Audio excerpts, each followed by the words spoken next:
Hi, my name is Jordan Elsass, and you're listening to Superman and Lois TV Talk.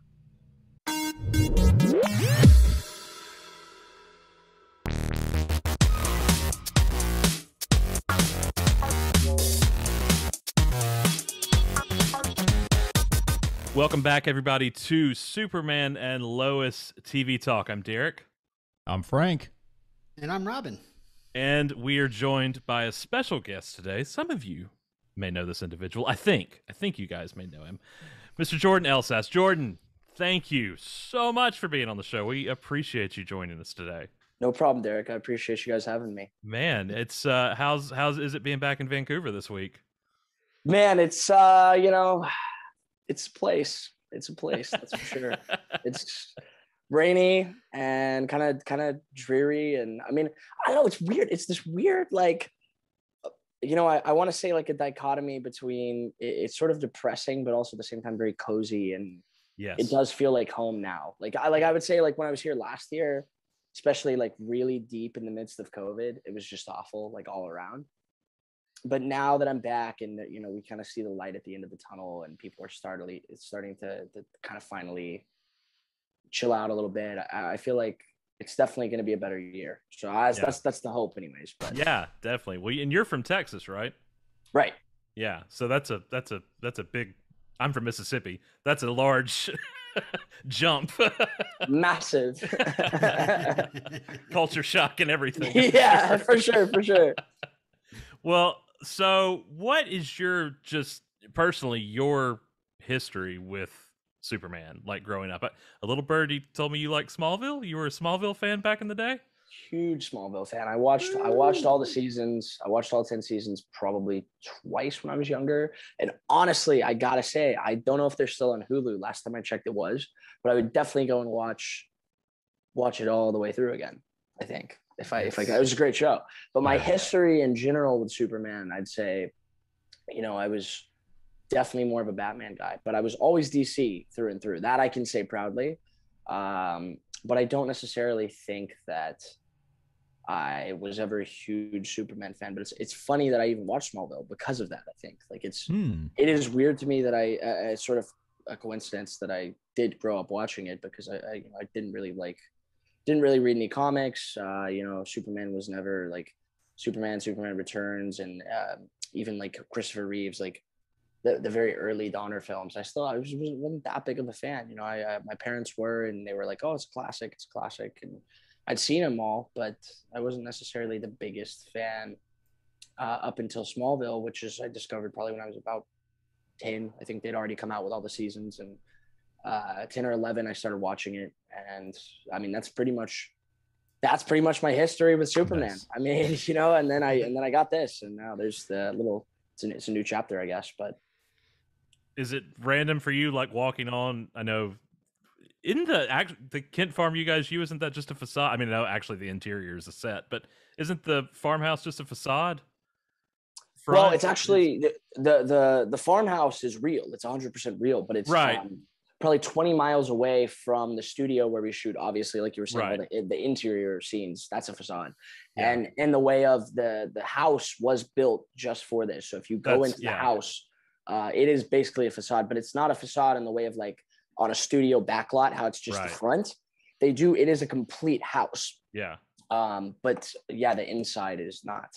The only parts that are real are the parts that you would visibly be able to see on camera. So I find it interesting that, for example, like you would walk into the house and it's sort of, there are areas to stand, but it's all like, it almost looks like it was gutted, like a race car or something. It looks like they took everything out, including the floors and everything. And so it's just sort of these net, like steel rods going through the house. And but there's like there'll be like a little table, an end table with a vase and flowers on it and curtains, because if they're doing an exterior shot that's a little closer, you'd be able to see through the window potentially, and they have to make it look real. So I've always found that quite fascinating. On the flip side, in the studio, it's the opposite. They have to put giant sort of lit up, they have to light them up and put giant almost curtains down that are not green screen actually, but they're just these giant pictures of basically the outside of the Kent farm.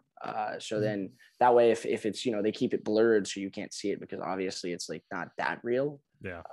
If you were there, you wouldn't be too fooled just looking out the window. But because there's rarely, if they do a shot of actually looking out the window, it's going to be at the real farmhouse. So Right. it is an interesting sort of situation there. Yeah, I asked because the other Kent farm, the Smallville Kent farm, is not far from you guys. Obviously, they're in Vancouver. So, but it's an actual house and everything, and they did the same thing with the interior shots and shooting, with backdrops and everything outside. Of But just course. kind of having that whole Smallville theme going throughout the town, throughout Langley and everywhere around there is just kind of cool. Being caught It's up great. in the Superman mythos for you guys. It's great. You guys definitely have some of the top talent on your show, and it shows in all sorts of ways. Appreciate that.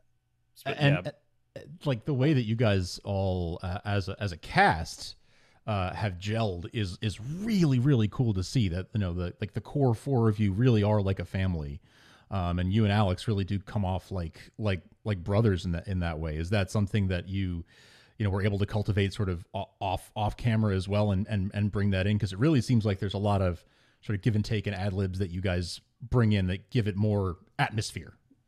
Most definitely. I mean, I think we're really, really blessed and really lucky in that way, because I always tell people the story. Like, I don't necessarily think me and Alex would have been friends if we just met on the street. Not because like we would have disliked each other at all.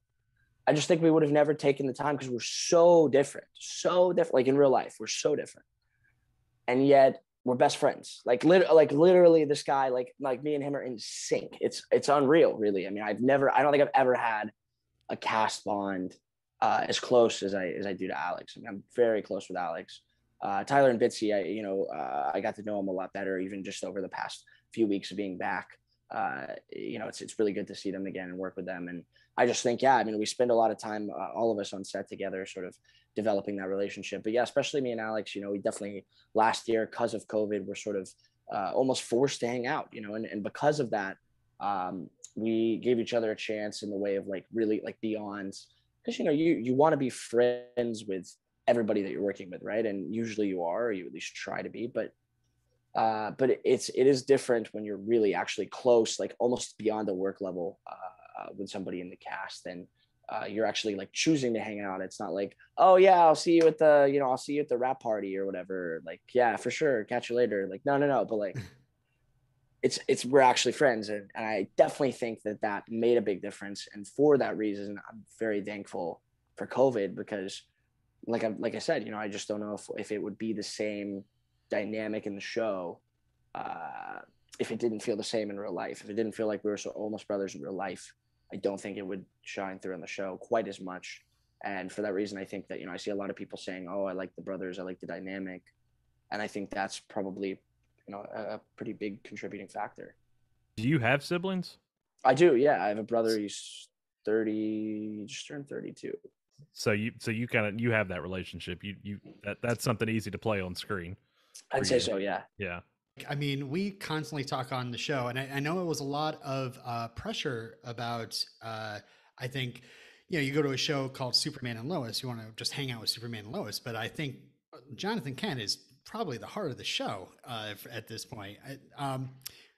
What do you think is your favorite moment as Jonathan, being that heart of the show that you really enjoyed playing this past season? I just enjoy seeing that. I like seeing that Jonathan is he's patient. He's very stable. He has some stuff that he holds back and he doesn't really let his family see, because he wants to protect them. And I think more of that maybe is going to shine through in season 2. I don't want to give anything away, but I do like the character. The character grew on me. I'll admit. And I think it was also written to grow on you. And so as I started getting deeper into the season and reading more scripts, I mean, I like that he's loyal to his core and to his family. He's always going to be there no matter what. And he's a fighter. And I respect that even though he doesn't have powers, he is still, he knows what he has to sort of put himself to an even higher level because of that, and elevate himself, because he is more alike with Lois, I'd say, more and more in line with sort of her. It's interesting because he has sort of Superman's morals and principles and sort of taking action. But he's more like Lois in the way of he understands where he understands where he stands, you know, in the family, and he gets that he doesn't have power, so he has to really be a badass. You know what I mean? Like I feel like he's going to learn that's something that, you know, it's going to be more and more difficult as time goes on to maintain that high standard of morality and just, you know, just being a good person, being there for his family and friends. But you know, it's still possible, and I think his mom's a great example of that to him. So I mean, I really liked doing the scenes with, you know, you asked me what my favorite scenes like as Jonathan were. I really enjoyed doing the scenes with Bitsy, where we were discovering about her baby on this earth in season 1, and what happened with that and everything. And I mean, those were, you know, for like days after, I could feel the sort of you know, it grips you. It can get you down, especially when you have to do that over and over, and you have to listen every time and like take it in and reprocess it every time. It's something you train yourself to do, like going over those emotions in your head. And obviously it's not the same as if it was real, but it can still take a toll, I mean, over time. But I love those kind of scenes because you're much more engaged. Obviously you're really feeling it as it happens, and working with somebody like Bitsy that can just flip that switch as well. It's, you know, it gives you a lot to work with. It gives you a lot to bounce off of. So I mean, those personally were some of my favorite scenes. But also like at the end when you know, when Jordan is Zeta Rho and he lifts me up, and you know, that was pretty fun too, because we get to go up in the air in the barn, and I mean, that's a blast, of course. Are you a fan of stunt work at all? Is that something that you want to do more of? I would love to. I mean, I try to do as many of my own stunts as possible. This year I've been sort of doing some football training as well. We have an amazing trainer, Tommy Europe. He's fantastic.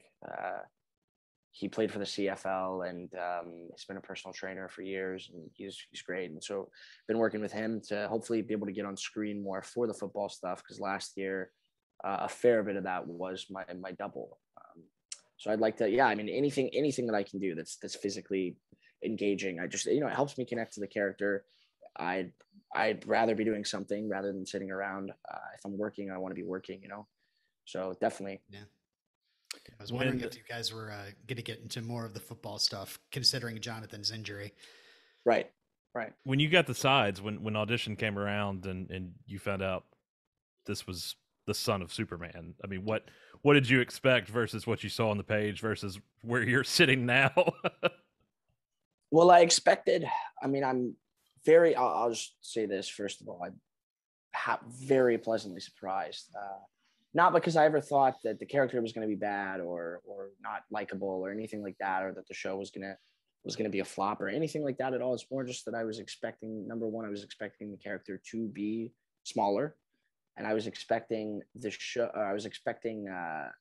Jonathan to be a little more one-dimensional and to be written as such. And I thought it would be kind of difficult to bring him to life and take those words off the page and put him into action. And it, you know, and it was at first, I mean, you know, but I sort of had to discover who he was and realize that there was more to him than what was just on the page, because no matter what, you know, it was always fantastic writing since day one.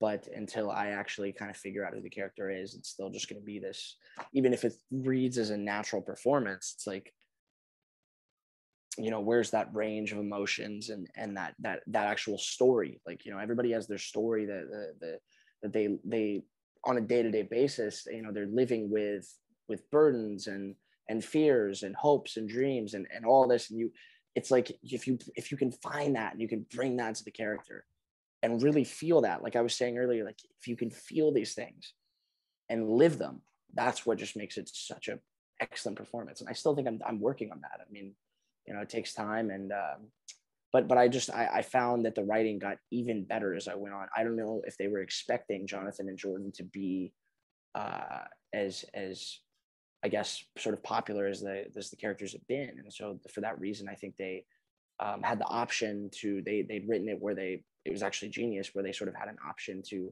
make the characters a little larger and elevate them as they kind of did through the season.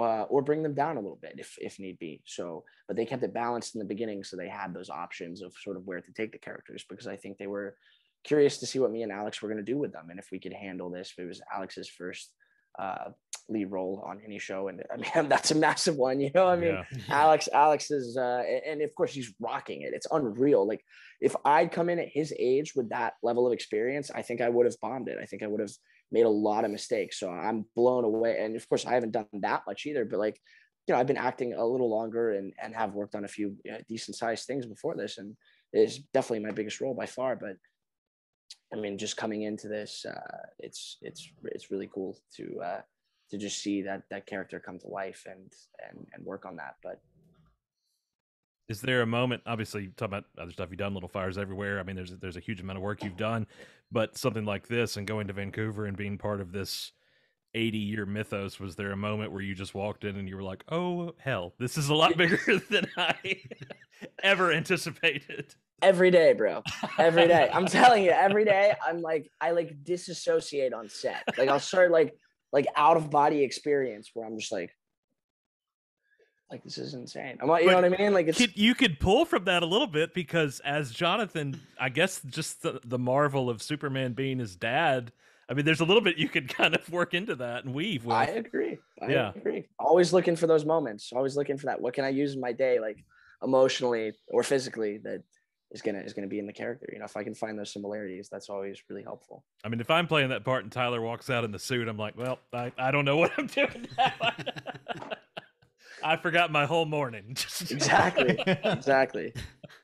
Line over and over. Speaking as a fan of the show, I'm sure you're a fan of your own show. Like, what would like just outside of your character, what was like one of your favorite moments just watching the show this in season 1? I really like, some of my favorite moments are when you have sort of this contrast when it's General Lane and Superman inside like the DoD building, and not like the tents when they set up in Smallville, but like the actual building, and you have the American flag behind Superman framed behind him, and then it flips to, you know, it'll flip back and forth between them, this nice sort of cut just on their faces. You know, it's very simple. They keep it very simple. And just personally for me, like it's hard to look, you know, it is kind of hard to look at it as just like a fan, like audience objectively, but it's like, you know, to me, like, because even though it's like now I'm not coming at it as an actor about my character, it's like I'm still coming at it being someone that spends a lot of time on set. So for me, what stands out is sort of the cinematography, what the DP did, what the director did, and I just think that, and what the writers did, and I just think that has always been something that's very visually appealing to me. I just think it's really symbolic and really cool, and it just always makes Tyler look really badass. But I mean, he always looks badass, you know. But what else? I don't know. I mean, I just overall, I'm definitely a fan of the show. I think that I think it's got some really, really solid elements, and I think that the overall wholesomeness and the family aspect of the show, and really that pretty much anybody can watch it, is also very appealing. Not to you know, me personally, I don't watch anything. I watch Peaky Blinders, Ozarks, Breaking Bad. Like I love dark shows, but I just think it's really nice and refreshing. And I think a lot of people right now, with everything going on, a lot of dark times, a lot of nasty stuff, people being really nasty to each other, and I think people could use a show that brings a little light into their life. Definitely. Once the John Henry Irons reveal came around, it was like reveal after like every week was just another. What was that guy like and read through for you guys? Just constantly getting these. We're doing this. Another one. Right. What was that like to kind of have to go through these cliffhangers week to week and know what you're building toward, and obviously can't share? Right. No, most definitely. I mean, you know, it's funny because we would get the scripts. You know, I didn't even fully know what was going to happen until generally you get each script. Typically, I'd say at least a week. So, you know, sometimes it really depends. Sometimes you get a few in a row. You know, so like right now we're working on episode 1. I might get 2 and 3 next. I might get 2, 3, 4. I might only get 2. You know, 5 days before we start shooting, or a couple days before we start shooting. It all really depends. And there's always more drafts that come out with new rewrites, even sometimes in the midst of shooting an episode. So, you know, it's difficult to say that I was, you know, I knew exactly where everything was headed, what direction it was headed in, because I really didn't. I mean, you know, until the very end. But The reveals, I think by the end of the first season, it was just like you said, cliffhanger after cliffhanger, and it was just sort of, I don't know. I really liked it personally. I think I think it was quite fun to be shooting and be kind of just. It felt very like I felt very not only connected to the show, but I just felt like we were really like on fire, just episode after episode. Yeah. By the end, we'd been there. We'd had a few shutdowns because of COVID stuff, and we'd all been here 10 months without seeing our families or anything. It was like, all right, we're all ready to go home. But I love that nobody let their guard down and everybody still put in their best work on the show, if that makes sense. Like everybody was still on and going and cranking it out. And so those last few, I think we were all just really focused. We were just really focused on doing the best work possible in the shortest amount of time. So I don't know that I was too focused on the story at that point, like while we were shooting at least. Right. But then watching later, I mean, it's great. It was nice. It's sort of rewarding because you watch it later and you're like, oh, that's what we were doing. You know what I mean? Like, yeah. I see where they were going with that now. Cleaned up real nice. I know we the three of us every week we were like, that could have been the season finale right there. Like that could have been something to hold you over for 6 months until they come back. So it was kind of crazy just watching these very unique reveals. And Frank kind of said this a minute ago.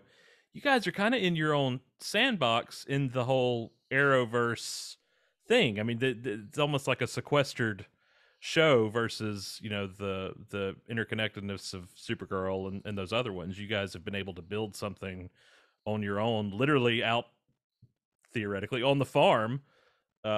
Just you guys weaving the story together, disconnected from everything else. And I know COVID kind of played a part in that, but also I think what production was trying to do and what Todd was trying to do is it just speaks to not only the writing, obviously, but what you guys have been able to bring life off the page. Yeah, most definitely. I agree. So what similarities do you think you have to Jonathan? Like, do you drive better than Jonathan, for instance? Can you throw a football through a swing? Drive better, definitely. Easily. Fantastic driver right here, okay? I will say that. Excellent driver, superb. But never played football in my life. Really? Terrible. Oh, horrendous. I'm generally pretty bad at sports. It's funny though. But I'm not. Like I'm pretty athletic. And I love exercising. Absolutely love it. And, I was recently able. So funny story. I actually shattered my elbow. The reason that it actually wasn't the only reason. I think they were planning on giving me some sort of injury, as you guys saw that second arm break at the end of the season.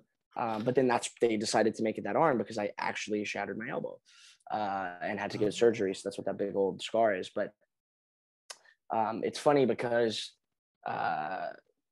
sorry, I just lost my train of thought for a second. Similarities between me and Jonathan. I'm sorry. Where was I going with that? You feel like you're not athletic, but you like working out. Oh, right. And so I finally got to be able to get back to the gym after months of not being able to work out, which is great. I think for season 2, Jonathan's getting back to football, and I think that there's no question that is going to be something that I want to work on, just strength and everything like that. But in terms of actual team sport playing, it's just I played soccer when I was super young. So that's not a similarity. You can cross that off the list. Not that into sports, but at the same time, I think the core personality traits of Jonathan being, honest and loyal and sort of stable in those ways, I would say I'm very alike in that way. I would say Jonathan's a little more serious than me. Probably a little less serious about schoolwork maybe, but like a little more serious about just stuff in general. I feel like he sort of sees himself on a path to not do something that's, he's going to have a job one day that doesn't necessarily involve anything that would be taught in public school. I think Jonathan is going to have a really niche, very interesting job when he's older. And I think that I was just always like, what am I going to have fun doing? And I think Jonathan would want to kind of leave his mark. This is interesting. I've never even like thought about some of this stuff, but I haven't really broken it down like this. So it's interesting. But yeah, I mean, I'd say there's a lot of ways that I'm similar to him, but there's some ways that I'm quite different as well. I think I'm probably he's actually probably a little more introverted than I am as well. I'd say he's a nice mix. I'd say he can be extroverted when he wants to, but he's also probably more of a homebody. I think that, you know, he enjoys talking to girls, hanging out with his friends, whatever. But he's like, I have to be out all the time, or I like have people over, whatever. Like I'm just, you know, it's a distraction for me. If I got free time, I want to be with, you know, people having a good time. I want to be with my friends, and I don't think Jonathan feels the need for that distraction. I think he'd rather focus on himself, his well-being, training, that kind of thing. I mean, obviously he loves football. I mean, that's really the biggest difference is that this kid's been playing football since he was a tiny kid. I mean, you saw the shot of him throwing the football at the tire swing, and it's like, I've never in my life. So that alone is just a massive difference. And because that's just, it sort of shows this different way that he grew up, and he was just so focused on that. And, you know, me, I was focused on like theater and running, you know, I was like doing track and cross country and stuff. So different beast for sure. One thing I love that, and it, again, one thing that speaks to the writing, but wouldn't work as well if it wasn't you guys bringing it to life, is on so many of these shows that happen to be on this network or back on the WB when it was the WB, if two brothers got in a fight or got in an argument over something, there'd be weeks of drama and angst and just not speaking to each other. And there's always this, no, we're not going to do that. We're going to talk this out. We're going to figure this out. We're brothers, and we're going to, and I have to remind myself that you two aren't brothers like every week. I'm like, nope, they're actors, but they really enjoy being around each other, and it shows. Well, that's good to hear. That's great to hear. I think that's what made it so that's what made it so shocking when like Jonathan decided to put Jordan down with the sound of his voice in that one episode because he was so angry about how Jordan was at. Yeah. Right. That's not often that you see Jonathan break like that, you know? Definitely not. Yeah. Yeah. So I like seeing that because it shows it keeps the character very rounded and shows that human side that he's not just a emotionless, perfect robot. He's got feelings. He just holds a lot of it back. I think that's also sort of contributes to him being somebody that would spend more time at home by himself in his room, sort of processing those emotions that he has, you know, because he's very good at holding them in or hiding them to protect others or keep people motivated, keep morale up. But, you know, in all reality, he feels just as much as anyone else, just as much as Jordan or Clark or Lois or anyone. So, would you want to see an episode, maybe not permanently, but where Jonathan gets Jordan's abilities, where he has to deal with that for a week and see what it's like in his brother's shoes? Most definitely. I think, you know, that would be if it was going to be temporary like that would be fine whenever. But if he were to somehow permanently get powers, I would want that to be down the road quite a ways. I think that it's a lot more interesting if he doesn't have powers, at least for a long time. When that's you another first one. Came, sorry, go ahead, Frank. No, you're good. I was just going to say that was another moment from the pilot where it was like you would think that would drive some wedge, some divide, and it was like, nope, that just means my abilities are God given. You know, I'm just that good. Right. Is that something you were expecting when you sort of signed on? That did it occur to you that like, well, if I'm playing Superman's son, I'm probably going to get powers at some point? Is that something that crossed your mind at any point?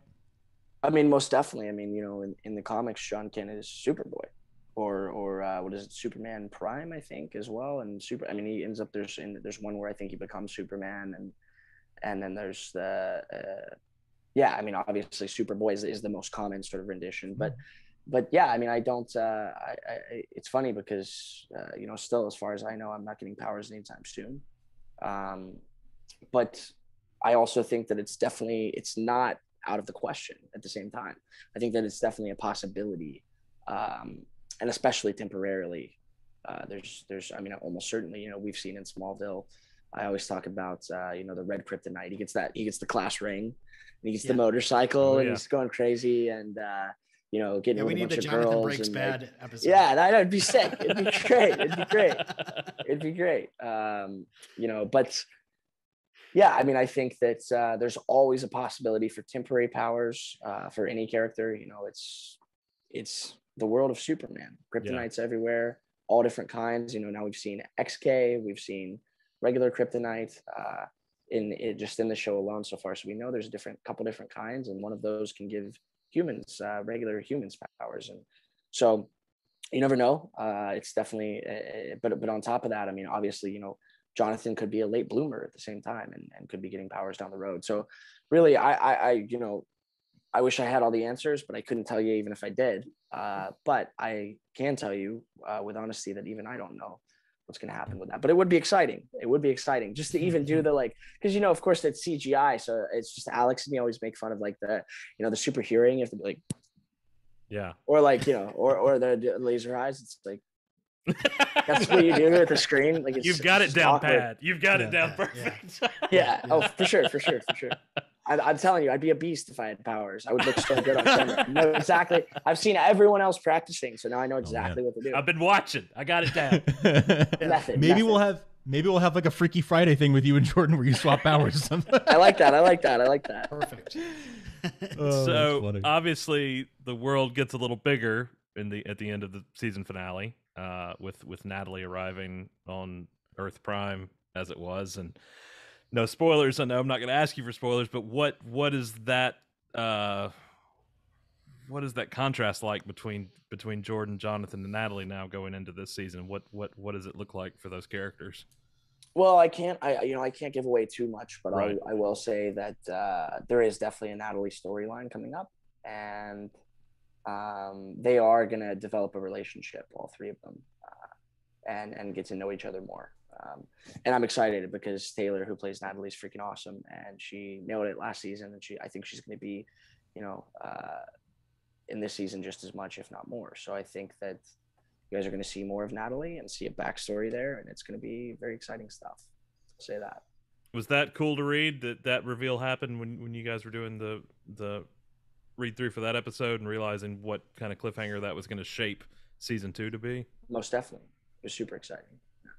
And I like being there and seeing the ship, and they put the ship she crashed in. And, oh, that was so much fun. It was a good day. I imagine a lot of the finale was good. Just the amount of extras that were used, and I know in the time of COVID that's got to be grueling. All those tests, your nose is probably raw. Oh yeah. It's rough. At least they don't do the nasal pharyngeal. It's just the nasal, luckily, but still 3 times a week. It's tough. Tough situation. I don't like it. It sucks. It's awful. The relationship that you know Jonathan and Jordan and Natalie have cultivated, but I actually want to take a step back and talk about the relationship, the sort of triangle friendship with Jordan and Jonathan and Sarah. Right. The three of you. I mean, similar to what we were saying before, but you and Alex having this like on-screen chemistry. The three of you seem to have this on-screen chemistry that it really seems like a legit. You guys play a very natural seeming, friendship, the three of you. And it's kind of magic to watch. Really? Well, I appreciate that. I mean, we're definitely, we're close with Indy as well. She's been here a while, and we've definitely hung out with her many, many times. And I mean, I think if that shines through, and it's probably, again, like I said earlier, definitely. I mean, I know for a fact with me and Alex, but I'd say with Bitsy and Tyler as well. I mean, the more time you spend with someone, the closer you're going to be, the more comfortable it's weird because you would think it's acting. It doesn't really matter. You're playing someone else. So it doesn't matter if they're good and you're good, you can just make the scene good. But that's not really how it is, because I don't know. It's when you know someone, you know how to read them. You're right. I mean, you can feel what they're trying to convey in their performance, and it allows you to be closer to them in the performance and give them something back to play off of. So I think that definitely that would contribute to anything you see on screen with, especially me, Alex, Indy, the Kin family, anything like that at all. It's going to be a big contributing factor. Yeah. A lot of time, especially on these serialized shows and comic book shows and stuff, a lot of people in front of the camera like to get behind the camera? Would you want to direct? Is that something down the line, season 5, something you'd like to see happen? I don't know. It's very stressful. Yeah. Oh, Very stressful. Yeah. Oh my gosh. And the hours and like, it's just, I'm sure it pays well and I'm sure it would be fun, but that's a lot. Yeah. I don't know if I'm ready for that yet. I might start with, maybe a little AD work, a little assistant work and little PA work even. I can, just a small job just to check it out and see what it's all about and maybe be able to take a step back and detach and sort of see what's going on behind the scenes a little more. Because I mean, I do, but I'm also I'm doing my job, and I am separate from a lot of the action that's going on behind the camera. So, well, I asked because you've already got some of those moments down. I remember punching the log, you guys in the background. One of the best moments of the whole season. I think they apparently had to fight to leave that in. Like Todd really had to be like, yes, I apparently it was not a fight, but like it was some people didn't, they wanted to keep it clean, so you were focused on Clark and not show us in the background. And I think Todd was like, no, I think like you should use this. This is great. Yes. And there's another moment with Alex where he sort of flicks me, like he points at my shirt and then he goes like that. And because we do that to each other like all the time on set, just walking around, I'll be like, yo, like, wardrobe's gonna be so mad at you. You spilled something on your shirt, and then just get him real quick. And so he was like, watch this. And I was like, what? And he's like, just watch in the scene. And then he got me. And I was like, yo, you got to keep doing that. Like they've got to put this in. And they did, which I think was great. Love that made it in. Like those are the kinds of moments that just feel so real. Like it just comes because it's born out of reality. Very true. Yeah. Oh, I love that. And I love it sounds like you do feel more comfortable, say, in front of the camera than behind. I love hearing you sort of break down, the differences between you and Jonathan and how you are as a person, how Jonathan is as a character. How thinking about that, because clearly you've given that a lot of thought as like who Jonathan is and why he makes the choices that he does. What have you given thought to sort of what aspects of Jonathan as a person did he learn from Clark, and what aspects of his personality did he get from Lois? Because clearly he's got some of both of them, and the way you play it is sort of some of both of them. But what's your sort of thought process, as an actor, as you think about that? Most definitely. I mean, I kind of touched on it earlier in the way of like I was sort of talking about how he's got that strength and that perseverance and that willingness, that loyalty and that willingness to commit. And also massive commitment to his family above all else. And I think that a lot of that comes from Clark. I mean, that comes from both too. I mean, I think Lois has all of those traits as well, no question. But specifically, like if you really want to talk about differences, I'd say he's a lot more like laid back, like Clark. Like he's not very emotional, but he's probably more like Lois in the way of what does he have in common with Lois? That's a good question. He's very, very determined and focused. And I think that's something that you just see a lot of in Lois. I think that the determination to do right by his brother, not giving up on anyone. Not that Clark would, again, but it's just the thing is Lois and Clark actually have quite a bit in common. They're quite similar, even though obviously one's an alien and one's not. But he has that commitment, and I think that is especially a trait that would probably come from Lois, just because of the fact that I can't even imagine the stress and the pressure it would be to be in a family of super people and you're the only one without powers. And now him and Lois sort of have that they can share with each other, because before it was just Lois wondering if she was going to be the only one in the family without powers. Now she finds out that, oh, well, probably I got somebody else here that's without powers. And Jonathan at least has somebody that he can share in that with, and talk to that. And I think before, it's funny because before they found out their dad was Superman, I feel like maybe Lois was closer to Jordan and Jonathan was closer to Clark. And that sort of flipped on its head. I think now I'm going to be closer to Lois. and Jordan's going to be spending more time with Clark because they have more in common now in that way. I was gonna talking about that episode and holding the wrench, and you kind of got to shine in that one. But Robin, you had a really good question about holding the wrench. Yeah, I mean, you had to go through like seeing the alternate universe mom killed by alternate universe dad, nearly getting killed in the RV, and then just this big blowout with Lois, and then the reconnection at the end, that tearful conversation, like so many emotional hurdles. Like, do you think that was probably one of the most emotionally, I don't know, taxing or even fulfilling parts of filming this season? Both. Yeah. Taxing and fulfilling. Fulfilling when I was done with it, you know. Fulfilling when I knew that I'd done my best work, I think, but definitely pretty taxing, no question, but really fun as well. You know, like I was saying, just working with Bitsy on those scenes, she's phenomenal. So it's really, I mean, it's just a pleasure to work with someone that you know, to look them in the eye and do work with somebody that's a true professional. Like, he's been doing this for so many years, and just I mean, it's just, I don't know, it's unlike anything else. It's weird. You get into it and you're there in the scene, and it's like stepping into another reality for a minute. It's weird. It's really cool. Especially scenes like that are just so emotionally raw. Those are probably like I was saying, you know, those are probably my favorite kind of scenes. On the you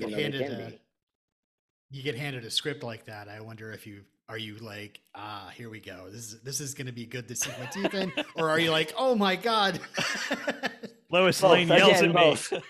Yeah. Well, on the flip side of that, what do you feel the kind of dynamic is between Jonathan and Sam? Because those were some other moments in the back half of the season that you got to shine alongside Dylan. Oh, most definitely. Dylan's great. Yeah, I mean, some really, really solid scenes. You know what? I just realized I've barely seen Dylan since I was back. Have I even seen Dylan? Is that a spoiler? It's not a spoiler. No, definitely not a spoiler. Not a spoiler. No, definitely not. I haven't seen some of the other cast as well, but I just, not because they're not here. I just mean, you know, it's only been back for a few weeks. Right. But no, I don't. I mean, I just suddenly was thinking about that. That's funny. But no, I mean, I had a blast last season working with Dylan. Some really good scenes there towards the end, where I think it was just sort of. I mean, it was. I think that Sam grew to respect Jonathan. I think that he definitely he saw that Jonathan had grown up quite a bit just in the last few months. I think he appreciated that, and that's why, you know, in the end you see that Sam has a lot of good in him. He has a lot of good traits, and there's nothing, you know, he is looking out for his family, even if he's made some mistakes in the past, and watching Dylan sort of go through this guilt and this like these emotions, and it was just really like, it was almost painful to watch sometimes, like even when I would not be on screen with him. It was sometimes his performances were really not like difficult to watch, like, oh, I actually need to turn this off, but just like you could feel that pain with him too, you know what I mean? Like just knowing that he'd done wrong, knowing that he was making a mistake, he was paying more attention to his job than his family, and that was many times. And I think Jonathan, it took sort of this high school age kid to come in and snap him out of that. And I remember specifically that one scene where we're outside of the DOD, and I'm like, because you keep saying you're doing the right thing, but really you're not at all. You're just being, you know, you're being selfish, and this is not right. And that scene, I remember just we did that one. It took me a while. You know, he was nailing it every time, but it took me a little while to sort of get in the grind of it, and figure that scene out. I remember it was an especially tricky scene, one of the trickier scenes, strangely, you know, and I don't think I would have guessed that from reading it on the page, but when I actually got there and started working, you know, going and diving in on the day, it was a whole different beast. It definitely threw me for a loop. And but yeah, I mean, just working with Dylan, I mean, it's just great. He's great, and I can't wait. I can't wait for more. It's gonna be sweet. Do you still find yourself getting caught up in the magic of, I mean, just in filming in general, when you see the finished product versus when you're standing on Main Street Smallville and 98% of those buildings are just a front, and there's nothing behind them. But then you What? watch, and I'm sorry, Robin, I hate to break it to you. That's a spoiler. The diner's real, the newspaper's real, everything else is fake. Yep. But is that always just still a little wild to you to watch? And you're like, oh, finished product, nicely done. Yeah, it's weird for sure. Cause you would think in the moment you would be like, oh, that's fake. That's not real. That's green screen. No, not really. It really is that, it's put together. I think even for people that would guess things like that, or that have that knowledge, that's why there's things like a soundtrack. Gives you a little distraction, keeps you engaged, keeps you in it, keeps you in the story. And stuff like that's really important. Special effects, good special effects, good shots, good cinematography that keeps you engaged. Keep it simple, keep it efficient, and keeps you with the story. Keeps you want to know what's going to happen next, even if you already know what's happening next, if that makes sense. I think that's the genius of a good show. And I think that Superman has a lot of the elements of that. I mean, I think that first of all, I'm a huge fan of the soundtrack. I don't know about you guys, but I actually really like the score is so good. It's really, they need really to hurry up solid and release it. Oh yeah. Oh, Seriously. It's about time. But yeah, no, I definitely, it is like a wow sometimes, seeing, and also just seeing scenes that sometimes I won't work for 5 days in a row, and what are they doing that whole time? It's not like, they're still doing stuff, but it's just stuff that I'm not there for. I don't get to see. And so it's really cool to then be able to watch it later and see it brought to life off the paper. A couple more, to get back onto football for a moment. He said he didn't play. Well, I was wondering, you did say you had an elbow injury during the season. I wondered if is that why the football stuff kind of stopped after Broken Trust? It was like episode 6. That's when Jonathan got his injury. Was that as a result of your own injury, or it was just coincidence? Actually, that was before I broke my elbow. So the first injury that Jonathan had was more like his broken wrist from Jordan hitting it. That was 100% planned all the way through. Towards the end of the season, there was the car crash. Jonathan, everybody was going to get injured, including Sam and John. But, or I guess, yeah. So Sarah and Jordan weren't getting, or not as badly of injured, not a permanent injury. Whereas Sam and John sort of got really banged up in it. But no, that was the reason that they actually made that a broken arm, is because I did have a broken arm. That last one, but the first one was 100% just, which is funny because both times long before I broke my arm, the first injury was my right arm and it was screwed up, which I find super funny. So it was kind of funny that then again, like then they're like, oh, now we have to repeat the same injury because he actually has his arm screwed up. Yeah, it makes sense. Yeah. The other football question I had for you is, I wasn't sure if this was like a funny in-joke from the writers or if you guys intentionally did this, but Jonathan is like the incoming QB. He's all excited and he's number 12, but then Jordan gets powers and decides to join the team. And all of a sudden he walks in and he's number 24. So was it intentional to make it that Jordan was now twice the person that his brother is now? Or I just thought it was, is that intentional numbering? Brutal. That's a roast. Right? That's a hell of a roast right there. I no clue. No clue. Okay. But now that you pointed it out, I have to think that's probably not, because here's the thing, right? Yeah. Stuff like that, like a big number on your back, it's just football, but it's not, there's always a little forethought there. So I think that it's funny you say that. I never noticed, but I think that has to be intentional. Maybe not, it might not be that, it might not be symbolic of that like is, but it could be. And it would be naturally, that's the conclusion you would jump to. I feel like naturally. As much other stuff as they've thrown in, Easter egg, visual style stuff this season, I wouldn't be a bit surprised.